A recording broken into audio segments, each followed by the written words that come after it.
When Alex told me he had a surprise for me, I felt a mix of excitement and nerves. We'd only gotten engaged a few weeks ago and things were still settling. He told me he wanted to celebrate our engagement with his family at a fancy restaurant. I was touched at first, thinking this was his way of showing he was serious about blending our lives together. But something about the way he presented it didn't sit right. I asked him if I should invite my family too, but he declined. He insisted that his mother wanted to make it a grand occasion for his side of the family. Alex had a tendency to follow his mother's lead, so it wasn't shocking, but this felt excessive. I asked why we couldn't have a simple dinner at home or a smaller outing, but he brushed it off. It was about making an impression, he said, adding that his family was excited to meet me formally. I pushed back gently, asking if it was necessary to go somewhere so upscale. Alex laughed, telling me not to overthink it. He said his family loved to celebrate in style and hinted that his mother had already made arrangements. His dismissive tone left me feeling uneasy, but I let it go. This was his family's way, I reasoned. When the night came, I took extra care while getting ready. I didn't want to appear out of place at such a high-end venue. Alex looked dashing in his suit, and as we drove to the restaurant, I tried to calm my nerves. He reassured me that his family was thrilled about our engagement and couldn't wait to celebrate. I wanted to believe him. The restaurant was more luxurious than I'd imagined. Gold chandeliers, marble floors, and waiters dressed in crisp black uniforms. As we walked in, I felt like I'd stepped into a different world. Alex's family was already seated and they greeted me warmly enough, but there was an air of formality that made me uncomfortable. His mother, Claire, was immaculately dressed, exuding an air of authority that matched the lavish surroundings. She smiled at me, but her eyes held an intensity that made me feel like I was being evaluated. His father, a quieter man, nodded politely while his siblings exchanged pleasantries. The evening started smoothly enough, but as the night went on, the conversation took a strange turn. Claire asked me about my job, her tone light but probing. She seemed interested in the details of my career and subtly brought up Alex's success, emphasizing how well he was doing. I answered politely, but I could sense the unspoken comparison. My job was steady and fulfilling, but it didn't come with the hefty paycheck Alex enjoyed. His mother's questions grew increasingly specific, and I felt like I was being interrogated. When the waiter came to take our orders, Claire encouraged everyone to choose whatever they wanted. Alex joined in, saying it was a special night. They ordered the most expensive dishes on the menu: lobster, steak, fine wine, and desserts. I hesitated, feeling the weight of the grandeur. Alex nudged me to pick something nice, so I followed suit, although more modestly. As the meal progressed, Claire's tone shifted.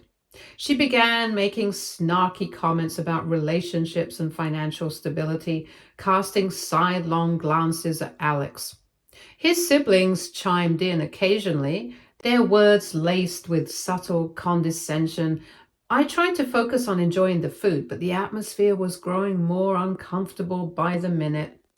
By the time dessert arrived, I was ready for the night to end. The constant undertones of judgment wore me down, but I reminded myself that this was about trying to secure our future. I could endure a few awkward moments for Alex's sake. Then the bill arrived. The waiter placed it discreetly on the table, and I noticed Alex's mother glance at it before turning her attention to me. She looked almost amused.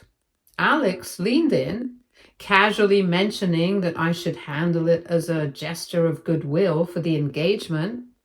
I blinked, certain I'd misheard him. Handle it? I asked what he meant, my voice tinged with confusion. He smiled as if it were the most natural thing in the world and explained that it would be a nice way to show my commitment to becoming part of the family. The air grew heavy as his family watched, waiting for my reaction. I stammered, trying to explain that I couldn't possibly cover a bill this extravagant. Alex frowned, his expression turning patronizing. He said I should have been prepared for such an occasion and that it was a simple gesture. I felt a lump rise in my throat as I looked at the bill. $4,000. My entire body went cold. I tried to reason with Alex, reminding him that I didn't earn nearly as much as he did, and that this was way beyond my means. I asked him why he hadn't informed me about this beforehand. Claire chimed in, her tone dripping with foreconcern, suggesting I could call someone to help if I was truly in a bind. The smirk on her face made it clear she wasn't being sincere. I was humiliated. Alex sighed, calling me dramatic, and stood up. He said he'd leave me to figure it out and walked out of the restaurant without another word. I was left frozen in my seat as his family quietly followed suit, their expressions a mix of pity and smug satisfaction. The waiter approached, asking if I needed assistance. Fighting back tears, I called my closest friend. I didn't want to involve her, but I had no other option. I asked her, what should I do? She told me to stay calm and pay for my share and not a penny more. She told me I deserved better than this and to keep her informed. I nodded numbly, her words barely registering. My mind was racing, replaying the night's events and the betrayal I just experienced. Alex and his family had walked out, leaving me sitting alone at the table with a bill that could cover my rent for months. I felt an overwhelming mix of humiliation and anger. My face burned as the waiter stood by, politely waiting for me to address the situation. Taking a deep breath, I reminded myself that I hadn't come this far in life to be manipulated or humiliated like this. I reached into my purse, pulled out my wallet, and calmly handed the waiter my credit card. I told him to charge my share of the meal and to split the rest of the bill among Alex's family. His eyebrows raised slightly, but he didn't question it. After a few minutes, the manager came over, likely sensing the awkwardness of the situation. I explained that my fiancé and I had just ended things, and I wouldn't be responsible for covering the cost of a dinner his family had orchestrated. I handed over Alex's contact information, saying that any unpaid balance should be directed to him. The manager nodded sympathetically and assured me they would handle it. He asked me to give him Alex's family members' information. I didn't have it, so I gave him his best friend's information and Alex's home and office address. As I signed the receipt for my portion of the bill, I felt a surprising sense of clarity. Clarity, along with rage, was a very different type of emotion. I wasn't going to let Alex or his family dictate my self-worth. And I certainly wasn't going to finance their lavish lifestyle as a so-called gesture of goodwill. Leaving the restaurant, I called a cab and texted my friend to let her know I was heading home. I didn't want to drag her into this mess any further, especially after the kindness she'd shown by helping me keep a calm head.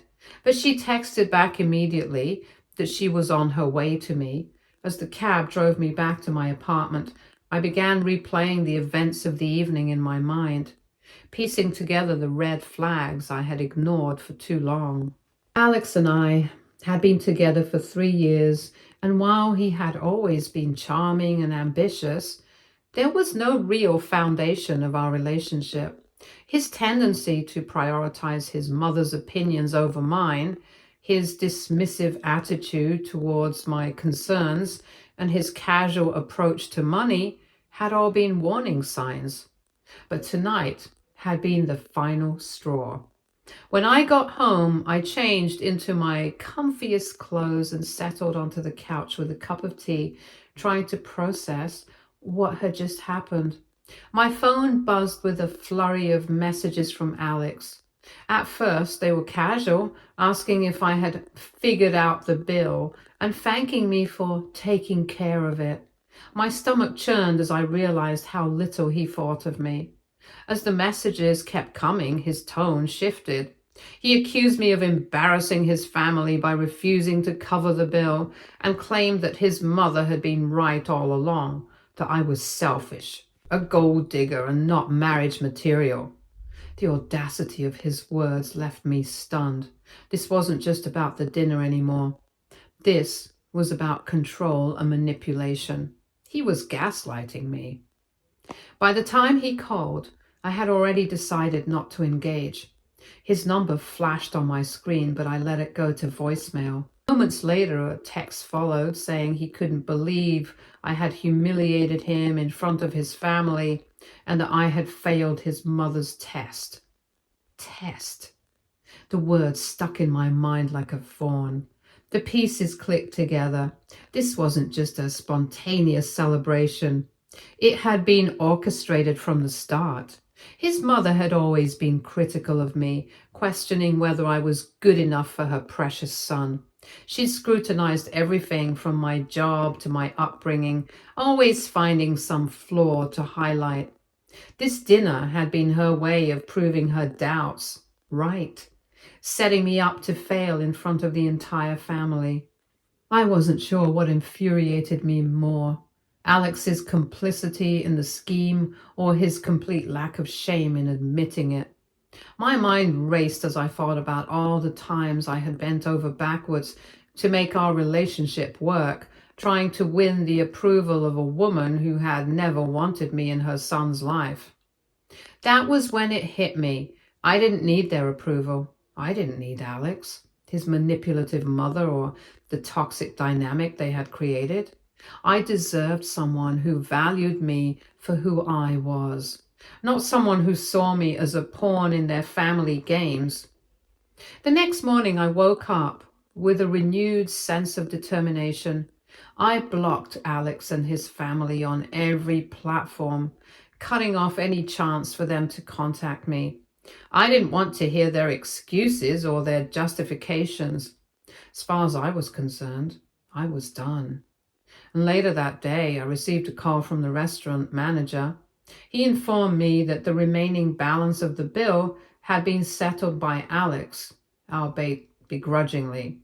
I could hear the relief in his voice, and I thanked him for his professionalism during such an awkward situation. Over the next few days, I focused on taking care of myself. I spent time with friends and poured my energy into work and reminded myself of why I deserved better. Each step I took away from Alex felt like a step towards reclaiming my self-worth. A week later, I received an email from Alex's mother. It was long and condescending, accusing me of overreacting and painting myself as the victim. She claimed the dinner had been a harmless test to ensure I was ready for the responsibilities of marriage and that I had failed miserably. I didn't bother replying. Her words held no power over me anymore. If anything, they confirmed what I already knew. I had dodged a bullet. As humiliating as it had been, it was a blessing in disguise. It had forced me to see the truth about Alex and his family, allowing me to walk away before it was too late. Sometimes the hardest lessons come disguised as heartbreak, but I was determined to use this one as a stepping stone to a brighter future. I deserved nothing less. Update 1. I spent the next few days preparing myself for what had to be done. While I had already blocked Alex on all platforms, there was still one loose end, the ring. It stared back at me from where I had placed it on my dresser, a gaudy reminder of the man who had turned what should have been a celebration into a twisted game. Returning it felt like the final step in cutting ties. I wasn't going to mail it or leave it with a doorman. I wanted him to see me hand it back, to feel the weight of what he had lost. On Saturday morning, I dressed confidently, opting for a sleek, polished look that radiated self-assurance. If I was going to end things with Alex, it wasn't going to be meekly or on his terms. When I arrived at his high-end apartment complex, I didn't bother texting or calling him to let him know I was there. Instead, I walked into the lobby and asked the front desk to call him down. The receptionist gave me a curious look but complied, paging Alex to come down. It didn't take long. The elevator doors opened and there he was, dressed in his usual designer loungewear, looking as smug as ever. And for a brief moment his expression softened when he saw me, likely thinking I was there to apologize or grovel. But that hope vanished when I pulled the ring out of my pocket. Before he could speak, I held it up and said firmly that I was done. I told him this was over and I wasn't going to waste another second of my life being a pawn in his or his mother's twisted games. His jaw dropped, but I didn't give him a chance to interrupt. I told him that I had paid for my share of the dinner and made sure the restaurant billed the rest to him, just as it should have been. I said it was laughable, that he and his family thought they could manipulate me into paying for their extravagant night under the guise of a test. I told him I saw through the charade, and it had only shown me how little respect he had for me, or for the concept of a partnership. By now, a few people in the lobby were watching the exchange. The receptionist was doing a poor job of pretending not to listen, and a couple of residents had paused on their way out. I didn't care. If Alex wanted to humiliate me by leaving me to deal with a $4,000 bill, I had no qualms about making this breakup as public as possible. Alex tried to interrupt, stammering that I was blowing things out of proportion and that his mother had only been trying to ensure I was serious about joining their family.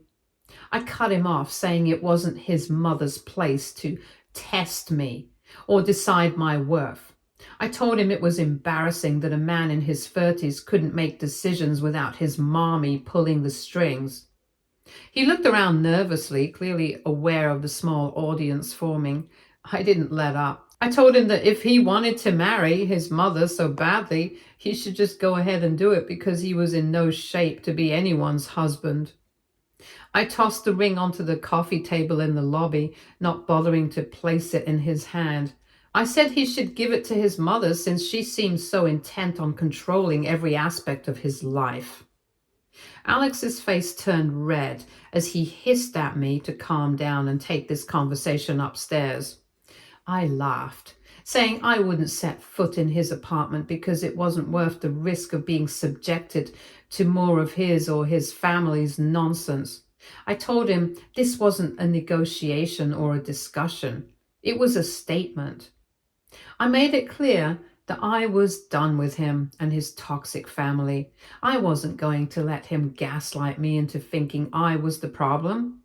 I reminded him that relationships were built on mutual respect and trust, neither of which he had shown me. The final blow came when I looked him dead in the eye and told him he shouldn't ever consider marriage again until he learned to stand on his own 2 feet emotionally and use his remaining brain cells mentally. I said he wasn't ready to be a partner because all he'd be doing was dragging someone else into the mess he called a life. By now, Alex was sputtering, unable to form a coherent response. I could tell he was both embarrassed and furious, but I didn't care. I turned on my heels and walked out of the building, head held high, leaving him to deal with the aftermath. As I stepped outside and hailed a cab, I felt an overwhelming sense of relief. For the first time in months, I felt like I was in control of my own life again. I had stood up for myself. I had called out Alex's behavior for what it was and walked away with my dignity intact. The cab ride home was quiet, giving me time to reflect. While the breakup had been messy in public, it had also been necessary. I knew I deserved better, and walking away from Alex was the first step towards finding that. In the days that followed, I blocked Alex on my email too and deleted any photos or messages that tied me to him. I didn't need constant reminders of the chapter I had just closed. My friends rallied around me, reminding me of my worth and celebrating my decision to leave. They pointed out how much lighter and happier I seemed, and I realized they were right. Update 2. Life after ending things with Alex had been refreshingly peaceful. My mom, seeing how drained I had been, came over to stay with me for a few days to help me get back on my feet. Having her around was exactly what I needed. We spent our time catching up, binge watching old sitcoms, and planning out ways for me to recenter my life. That morning, we had just settled in with coffee and breakfast when there was an aggressive knock at the door. It wasn't the typical knock of a delivery person or a neighbor. This one was loud and demanding. I could feel the arrogance coming off of it. My stomach sank, an instinctive sense of stress washing over me. Before I could even get up, my mom shot me a look, silently asking if I was expecting anyone. I shook my head, feeling a knot form in my chest. The knocking escalated into banging. My mom muttered something under her breath about manners being a lost art as she headed to the door. She didn't even ask who it was before swinging it open with the kind of confidence only she could muster. Standing there in all her overbearing glory was Alex's mother. Her face was typed with annoyance, her eyes darting past my mom and into the apartment as though she were trying to spot me. She demanded to be let inside, saying she needed to have a word with me about the damage I'd done to her son's emotional state and their family. My mom didn't budge from the doorway. Instead, she crossed her arms and gave Alex's mother a cold, hard stare. It was the kind of look that could silence even the most brazen of people, and it was clear Alex's mother hadn't been expecting it. With an icy calm, my mom told her to walk away or she would make her regret her pathetic existence. The words hung in the air like a thunderclap. Alex's mother's face morphed from indignant to horrified in a matter of seconds. Her mouth opened and closed, but no sound came out. It was as if she couldn't decide whether to argue or retreat. My mom didn't wait for her to make a decision. She stepped forward slightly, her voice firm and unwavering, as she told Alex's mother to leave immediately. She warned her that if she, Alex, or any member of their family ever showed up at my apartment again, there would be serious consequences. By now, Alex's mother had already started backtracking, her hands raised slightly as if to ward off my mom's intensity. She stammered that she only wanted to talk, but my mom cut her off and she told her there was nothing to discuss, slammed the door shut, and turned back to me with a look that said, "Problem solved." I couldn't help but laugh nervously at the sheer audacity of what had just happened. My mom, ever composed, walked back as if nothing unusual had occurred. She sat down, took a sip of her coffee, and said that people like Alex's mother thrive on drama, but only if you let them. For the rest of the day, I couldn't stop replaying the scene in my head. I was equal parts impressed and relieved. My mom had always been my rock, but seeing her stand up for me so fiercely reminded me of just how lucky I was to have her in my corner. Later that evening, as we were winding down, my mom brought up the incident. She told me that people like Alex's mother were bullies, plain and simple. She told me that bullies only back down when they're confronted by someone who refuses to be intimidated. I admitted that part of me still felt rattled by the whole thing. As much as I didn't regret leaving Alex, the lingering aftermath of his family's behavior was exhausting. My mom reminded me that this was all temporary, that I had taken the hardest step by walking away, and that eventually the dust would settle. She also made it clear that if Alex's family tried to pull anything else, they'd have to deal with her. The thought made me smile. My mom might not have been physically intimidating, but her presence alone was enough to make even the most overbearing person think twice. Alex's mother never showed up again, whether it was because of my mom's warning or her own embarrassment. I didn't care. What mattered was that I had set a boundary, and it had been reinforced by someone who truly had my best interests at heart. I realized I didn't need to justify my decisions to anyone, least of all, people who didn't respect me. I had every right to live my life on my own terms, free from the manipulative games and toxic expectations of others. Update 3. Life had begun to settle into a calm rhythm after the showdown with Alex's mother. I was finally starting to feel like myself again, lighter, freer, and unburdened by the constant weight of Alex's antics. My days were filled with work, evenings spent with my mom, and the occasional venting session with friends over the phone. One afternoon, as I was reorganizing my closet and trying to make space by throwing out all the clothing that he gave me, my phone buzzed. It was a group call from three of my closest friends, Jenna, Steph, and Emma. Seeing their names light up the screen instantly brought a smile to my face. Before I could even say hello, Jenna's voice rang out, asking if I was sitting down because I wouldn't believe what they had to tell me. Her tone was a mix of disbelief and amusement, and I could tell she was chomping at the bit to spill the tea.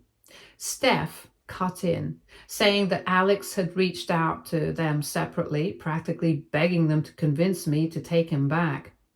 Apparently, he had tried to frame the whole restaurant fiasco and his mother's behavior as a simple misunderstanding, even though it was clear to everyone involved that it was far from simple. Emma jumped in, adding that Alex had made it sound like he was the victim in all of this, claiming I had overreacted and that he was desperate to make things right. My friends were having none of it. Jenna said that she didn't hold back. She told Alex point blank that he was like a rotten fish, smelly, unappealing, and only getting worse the longer you keep him around. Steph chimed in, saying she had compared him to a used tissue, something you throw away without a second thought because it's only good for one thing.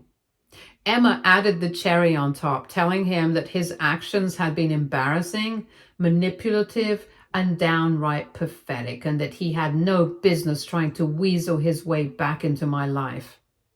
As they recounted the details, I couldn't stop laughing. I could just picture the three of them ganging up on Alex, hitting him with their sharp wit and unfiltered honesty. He got off easy as they weren't together, but he still got roasted pretty hard. Knowing they had my back in such a big way filled me with warmth and gratitude. When they finished their story, Jenna asked if I was seriously considering giving Alex another chance. She said she had to ask even though she was sure she already knew my answer. I told them I wouldn't get back with Alex even if he were the last man on earth. I told them that this whole ordeal had been a wake-up call for me, showing me just how toxic he and his family were. I said that I had spent too much time second-guessing myself in that relationship, always trying to keep the peace and avoid confrontation. I admitted that I had ignored so many red flags because I wanted things to work, but now I saw how foolish that had been.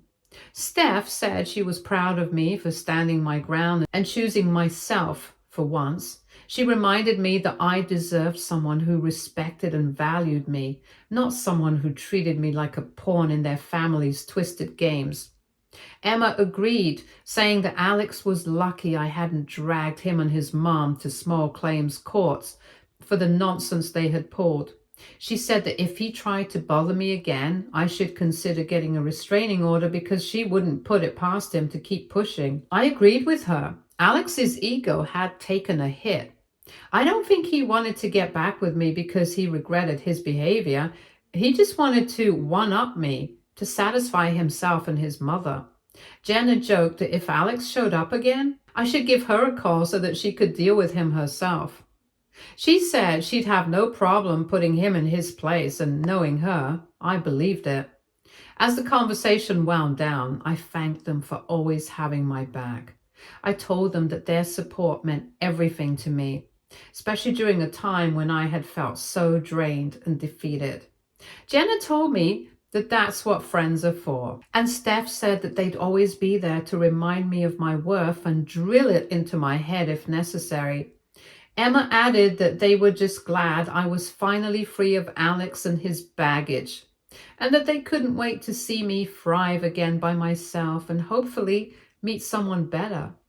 I decided then and there that I wasn't going to let this situation define me. Instead, I was going to use it as a lesson, a reminder to never settle for less than I deserved, and to always trust my instincts no matter how difficult it might be. When I told my mother, she was laughing hard at my friend's comments. Jenna's rotten fish analogy was my favorite, and I started using it as a kind of mental shorthand to remind myself of what I had left behind.